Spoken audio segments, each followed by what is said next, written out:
जो सेनेटर साहब फरमा रहे हैं और जो जदून साहब कह रहे हैं, बेसिकली ये इस केस के साथ अटैच नहीं रहे या नहीं, उन्होंने मेरा ख्याल है उतना ही सुना होगा जो कभी फेसबुक पे आया या किसी अखबार में पढ़ा लिखा।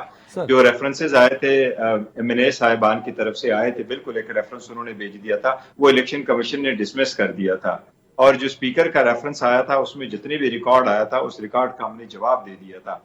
फिर जब हमारी हियरिंग हुई और केस कंक्लूड हो गया तो इलेक्शन कमीशन पे हमारा यही इतराज रहा है कि इलेक्शन कमीशन ने उसके बाद अपने तरफ से हमें दिखाए बगैर, ये दोनों वकला बैठे हुए आपके साथ, हमें बताए बगैर, वहां नोटिस किए बगैर उन्होंने पता नहीं कहां से डॉक्यूमेंट्स मंगवाए और उन डॉक्यूमेंट्स में क्या फर्क है। स्पीकर ने रेफरेंस भेजा था, स्पीकर के रेफरेंस में यह था कि 1 साल के डॉक्यूमेंट में फर्क है। इलेक्शन कमीशन ने कहा 3 सालों में फर्क है। वो डॉक्यूमेंट कहां से आए? हमें तो नहीं दिए गए थे वो डॉक्यूमेंट्स। तो शहाना का रिकॉर्ड इनके पास कहां से आया? उनकी लिस्टों में फर्क है, वो कहां से आया था इनके पास? जवाब तो आपने दिया है, जो शहादत साहब ने बात की है। गौर साहब, जरा 1 मिनट सर 3 सालों का जवाब आपकी तरफ से दिया गया है सर।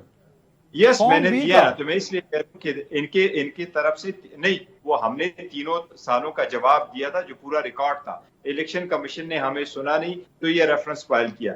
जब रेफरेंस इन्होंने फाइल किया, कंप्लेंट इनकी फाइल हो जाती है, तो कंप्लेंट पे हमने कहा कि ये टाइम बार्ड 120 दिन के पास नहीं जाते। आप सेनेटर साहब को कहो जरा कल अपना जो एसेट्स एंड लायबिलिटी फाइल किए हैं उनको कहीं जरा रिकॉर्ड पे, तो वो मौजूद है, वो आपके साथ शेयर कर दे। उसमें कितने एक हाउस होल्ड की वैल्यू लिखी गई है, सारे ऐसे करते हैं। और हमने यही उनको कहा था सर गौर साहब कंफ्यूज हो रही है चीजें। अगर उनकी तरफ से शहादत साहब ने उस बी फॉर्म का हवाला दिया जो आपकी तरफ से दिया गया ना, आपने उसको जवाब में एडमिट भी किया, जो डिसीजन में भी अटैच है, जिसमें आप लोगों ने वो जो आइटम्स थे तोशा खाना वाले, वो उसका इंदराज ही नहीं किया ना सर। वो नहीं, हमने इंदराज किया हुआ, यही तो मैं कह रहा हूँ ना, यही तो मैं कह रहा हूँ कि हम इंदराज कर चुके हैं। हम इंदराज कर चुके हैं। आपने अपने जवाब में वो आइटम्स नहीं लिखे सर, जो आपने जवाब कोर्ट में जमा कराया। हम यही तो हम कह रहे हैं ना, हमने लिखे ना, आपने देखे? यही में हम कह रहे हैं कि हमने वो लिखे हैं, वो मौजूद रिकॉर्ड का हिस्सा है। हमने इलेक्शन कमीशन को बताया कि ये हमारे पास ये पैसे आए, वो इलेक्शन कमीशन ने उसको पढ़ा नहीं, इसीलिए कोर्ट ने कहा था। और फिर ये टाइम बार्ड था और उनकी तभी तो इलेक्शन कमीशन ने इसमें अथराइजेशन नहीं दी कि ये कंप्लेंट फाइल करो।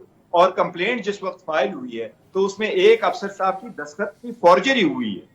यही हमने उनको कहा कि अगर ये वही अफसर साहब है जिसके दस्तखत है तो काइंडली इसको इतना रिकॉर्ड मंगवा ले इलेक्शन कमीशन के कि वो दस्तखत कहाँ है, वो कंप्लेंट कहाँ पड़ा हुआ है। यही तो हमारा केस है जो इस वक्त हाईकोर्ट में पेंडिंग है कि यस वो कहाँ लिखा हुआ है जिसपे ये दस्तखत हुए हैं, वो कंप्लेंट कहाँ। Very right.